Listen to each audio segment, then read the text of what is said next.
దిగుబడి పెరగడం, హమాలీల కొరత, కొందరు మిల్లర్ల బ్లాక్ మెయిలింగ్ వల్ల ధాన్యం సేకరణ ఆలస్యమైందని ఒప్పుకున్నారు మునుగోడు ఎమ్మెల్యే కోమటిరెడ్డి రాజగోపాల్ రెడ్డి.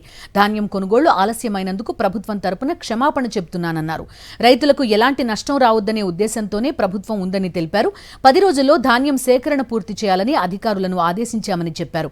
ఇందుకోసం ఎక్కువ నిల్వ సామర్థ్యం ఉన్న ప్రైవేటు గోదాములను కూడా లీజుకు తీసుకుంటున్నామని తెలిపారు రాజగోపాల్ రెడ్డి.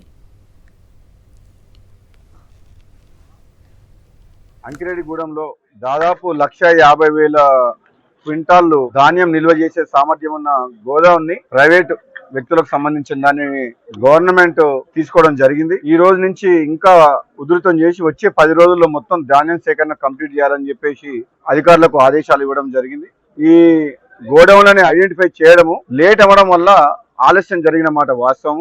సడన్ గా ధాన్యం ఉత్పత్తి పెరగడం వల్ల నిల్వ సామర్థ్యం లేదు. వెస్ట్ బెంగాల్ ఎలక్షన్ రావడం వల్ల హమాలీల కొరత ఆ 15 రోజులు ఎలక్షన్ టైంలో మనకు ఎఫెక్ట్ అయింది. మిల్లర్లు కూడా కొన్ని రకాల రాజకీయం చేసి ప్రభుత్వంతో వాళ్ళు బ్లాక్ మెయిలింగ్ ధోరణిలో కొందరు మిల్లర్లు ప్రవర్తించడం వల్ల ధాన్యం సేకరణ విషయంలో ఆలస్యమైన మాట వాస్తవం. రైతులకు అసౌకర్యం జరిగింది, ఆలస్యం జరిగిన మాట వాస్తవం. ప్రభుత్వం తరఫున నేను క్షమాపణ కూడా చెప్తున్నాను. రాబోయే 10 రోజుల్లో కంప్లీట్ గా ధాన్యం సేకరణ కంప్లీట్ చేస్తామని చెప్పి నేను కూడా మాటిస్తున్నా.